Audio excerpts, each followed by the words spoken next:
Okay, so we're just outside the North Okanagan Open in Armstrong, BC. This is Todd Schweb's gym, Swanson Mountain Fitness, and this is where they're holding their first ever competition.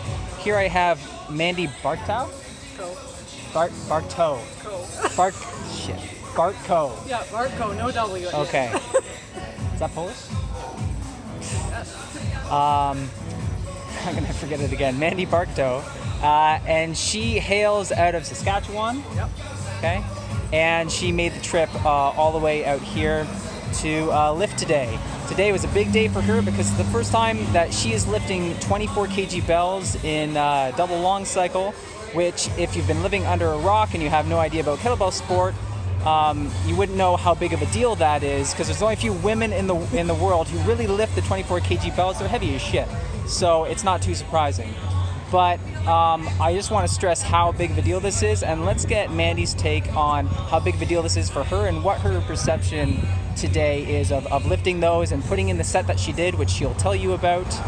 But let's move this on over to Mandi. Tell us about when you first started doing double Longcycle and sort of your aspirations when you started that. Did you have any idea that you'd get to this point? And tell us how that journey went.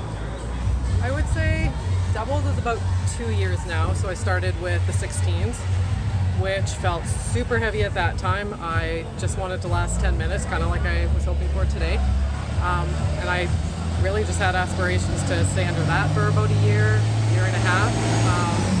But I got comfortable fairly quickly, and I'm moving faster than I thought that I would, actually. Awesome. So it's a good surprise. And the gym that you're training out of, what's that like for a training facility? How is that facilitating your goals? Really good. I like to focus on bells, but I think for me, a big part of my progression has to do with I really like strength training, so I do that twice a week. I like to do conditioning. I keep everything kind of well-rounded, and the gym I'm at really facilitates that very well. Okay. Going back again to when you started with the double bells, who were some of your big inspirations in the double bells? And this doesn't have to be women exclusively, but the people who kind of paved the way for you and gave you an idea of what could be possible. I would say at that time, because the CKA tables were just coming out, so we were, I think like women in general, when they were making the tables, were kind of guessing what's hard, what's doable. So I would say Melissa Swanson and Catherine Goldbeck had kind of started with the 16s, and I was kind of seeing what they could do, so that was my goal, to get close. I didn't think I would beat them, so that was my goal. Okay, and now today, what'd you put in for a set? Well, I started the 24s after I came back from Worlds in May, so I haven't had a lot of time, so I was pretty happy with today. What was your rep count? 54. That's pretty amazing. I was aiming for 50. I was being ambitious, but... Well, you know, I think that, just looking back at even Brittany Schravendijk, who also was big leading the charge as far as the double bells go at that level for women. Yeah. I think her first outing was somewhere in the 50s, yeah. Or possibly even lower, maybe on her very first time out. Yeah. And so, what kind of impact did her training have on you, and what's your perception now, sort of this is your first time getting in 54, does that just completely reshape your whole thoughts about 24 kg Longcycle? It does a little bit, especially because I totally forgot that her numbers were around kind of what I got today. So that's just shows it can be done, but it, like you said, it's really heavy. And just coming back from Worlds, that's what kind of made the push, because I did the 20s there, and it went well. But I was like, okay, I want a little extra challenge, because silver was 29 reps, and I thought, you know what, I can do that. And I knew I was coming here, so I thought I'll talk to my coach, we'll get it started and just try to last the 10 minutes. And yeah. Now, obviously, these types of performances are few and far between. I think kettlebell sport really shines as a very inclusive, community-based sport, and so we see a lot of people who almost do kettlebells as sort of a hobby. It's not perhaps a huge focus in their life, even as far as activity goes.